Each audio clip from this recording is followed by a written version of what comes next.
নেত্রকোনার সীমান্তবর্তী বিস্তীর্ণ এলাকায় পানির সংকট নতুন কিছু নয়।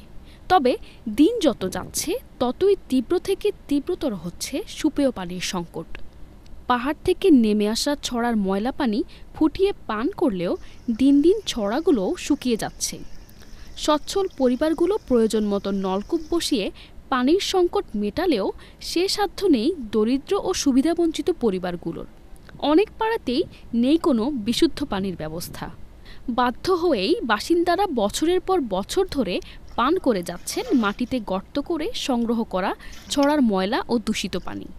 আর আক্রান্ত হচ্ছেন পেটের পীড়া, চর্মরোগ সহ নানান পানিবাহিত রোগে। দল নামলে পরে এবং পানি বৃষ্টির জন্য আমাদের পানি আনা অনেক সংকট হয়ে দাঁড়ায় এবং ওই পাহাড়ি দলের যে পানিটা এটা নিষ্কাশন হওয়ার পরে আমাদের এই কুয়া করতে হয়। কুয়া করে পরে এই পানিটা আবার ছাইকে আমাদের এই আনতে হয় এবং ব্যবহার করতে হয়। আমাদের কোনো টিউবওয়েল নাই, তো 1-1.5 কিলো যায় ওই যে ইন্ডিয়া থেকে চিরিং আছে না, ঝর্ণা থেকে যে কুয়া করে আমরা অনেক কষ্ট করে পানি সেকে নিয়ে আসি। দল এলে পানি যখন যায় সেই সময় একটু কুয়া করতে এই পানি এর থেকে তুলে নিয়ে খায়। কত কিছু মনে করুন পায়খানা টাইখানা করে সেইটা পানি আই সেইটা আমরা সাইকেল না খাল লাগে। পোলা পানের মনে করুন পাতলা পায়খানাও শরীর খাত জানিও। পানি সংকট নিরসনে সরকারিভাবে গভীর নলকূপ স্থাপনের দাবি জানিয়েছে স্থানীয় বাসিন্দারা। আমরা যে আছি এইখানে মানে বাথরুমও নাই, তবে আমরা সরকারের কাছে দাবি করজোরে অনুরোধ করে বলবো যে দাবি আমাদের যে এখানে বাথরুম হোক, টিউবওয়েল হোক বা আর্সেনিক মুক্ত পানি হোক, এটা আমরা আশা করি। পানির জন্য যদি নিরাপত্তা করে দিতে পারে বা একটা মোটর যদি দিতে পারে তো ভালো, আর টিপকল যদি দিতে পারলে আরও ভালো।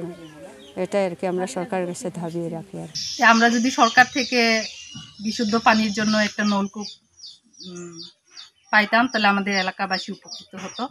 এদিকে বাসিন্দাদের সুপেয় পানির সংকট রোধে ব্যবস্থা নেওয়ার আশ্বাস দিলেন এই কর্মকর্তা। বিভিন্ন কমিউনিটিতে, ক্ষুদ্র নৃগোষ্ঠীর কমিউনিটিতে আমরা কমিউনিটি ভিত্তিক পানির উৎসের মাধ্যমে সুপেয় পানি সরবরাহ অব্যাহত রেখেছি। বর্তমানে আরও বেগবান করার জন্য, এই সুপেয় পানি সরবরাহ বেগবান করার জন্য ক্ষুদ্র নৃগোষ্ঠীদের মধ্যে একটি ক্ষুদ্র নৃগোষ্ঠীর পরিবার সংখ্যা এবং তাদের প্রয়োজনীয়তা নিরূপণপূর্বক একটি ক্ষুদ্র প্রকল্প হাতে নেওয়ার জন্য আমরা জেলা প্রশাসনের সাথে আলোচনার সাপেক্ষে একটি পদক্ষেপ গ্রহণ করেছি।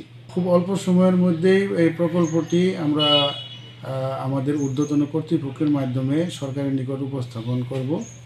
পরবর্তীতে সরকার খুব দ্রুতই এই বিষয়ে ব্যবস্থা নেবে বলে আমরা আশাবাদ ব্যক্ত করছি। কেবল আশ্বাস নয়, নেত্রকোনার সীমান্ত এলাকায় পানি সংকট রোধে কার্যকর ব্যবস্থা নেবে কর্তৃপক্ষ, এমন প্রত্যাশা স্থানীয়দের। S A Hafsa, channel S news desk.